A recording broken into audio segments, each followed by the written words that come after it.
All right, let's talk about three-point lighting. It is one of the biggest things that you can do to make your work stand out, but three-point lighting is the basis of, or the foundation of good lighting. So when I'm lighting a shot, obviously it's usually interior, and I use two basic setups. I use three-point lighting or a single light. Usually if I'm using a single light, it's because I have to do a shoot where maybe I'm moving around or traveling a lot and I don't want to carry a full three-point lighting kit. I just throw one light like in a backpack and I have the camera, a tripod, and maybe another camera case with batteries and things with me. And a one light setup is really, really nice. But generally I'm doing three, obviously 3 or 4, because a lot of times you'll have a background light. But let's go over the 3 lights that are in three-point lighting. Obviously, there's the key light, the fill light, and the hair light. The 4th light would be the background light, and we'll talk about what all those means, because a hair light or a backlight or a kicker, a slash, it's called a bunch of different things, is different from a background light. So whenever you're setting up lights, make sure they're above eye level. We want those shadows to be natural. We don't want to light from below and have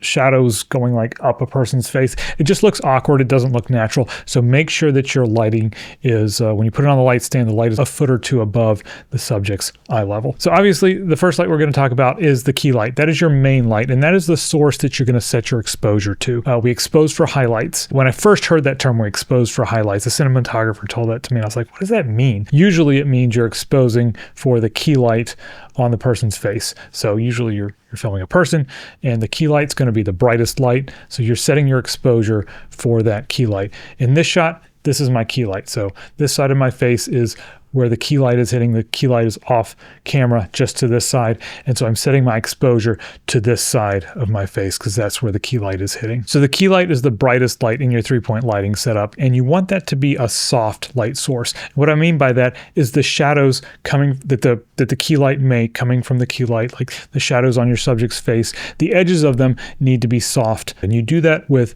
diffusion, like diffusion cloth. A lot of lights come with soft boxes. They're just box or blimp or whatever you want to call it, dome that goes on front of the light and has cloth in front of it that scatters the light and softens those shadows. You can also just take a sheet. You can buy some diffusion cloth off of Amazon for like $10. And so it's just a sheet that you can throw over the light, and it softens the shadows really nicely and just is really flattering on your subject's face. This is my fill light.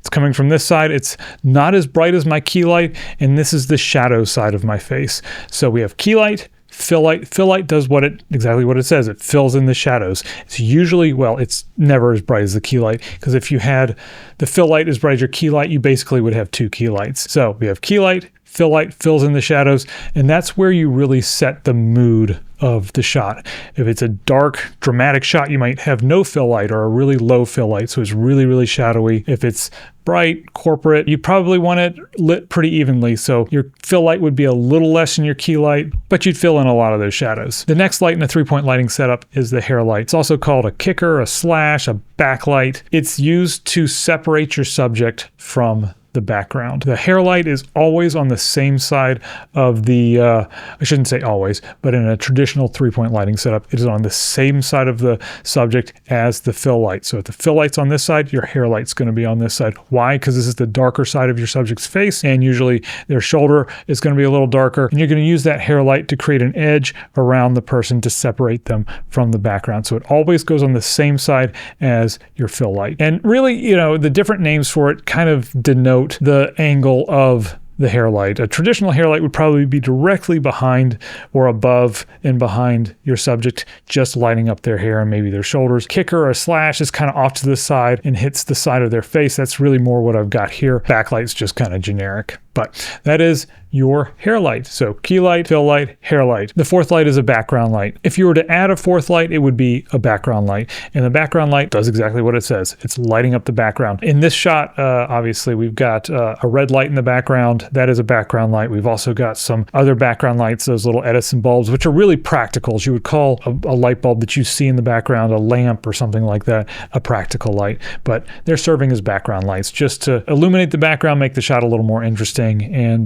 background lights this would be a really boring shot if I didn't have any background lights. It would just drift off into nothingness. When you're lighting an interview, the positioning of the lights is really, really important. We're lighting this interview and I'm being interviewed. The producer or interviewer or host is to this side of camera. The key light would want to be on this side. You always want the shadow side of your subject's face to be facing camera. Or another way to think of it is you want your key light to be on the same side of the camera as the producer or host. So in this case, I've got the key light on the same side as the producer is going to be sitting, and then the fill light and the hair light on the opposite side of the camera from the producer or host. A lot of times you're not in a room that is this dark. So obviously there's no external light in my studio. It's only the lights that I've set up. So it's kind of moody. It's kind of dramatic, I guess, maybe, I don't know. A lot of times when you're filming, there's either windows or there's already a light source in the room that maybe you can't turn off or you don't want to turn off because it would get super dark and shadowy and moody if you just had a couple of lights set up. Using the key light and the hair light can be a good option because the ambient light in the room would act as a fill light. If you're not comfortable doing a full 3-point lighting setup, just use one light. That's fine. But make sure that light is your key light. And when you set up your key light, make sure it's 30 to 45 degrees off center, so off to the side. This is 90 degrees over here,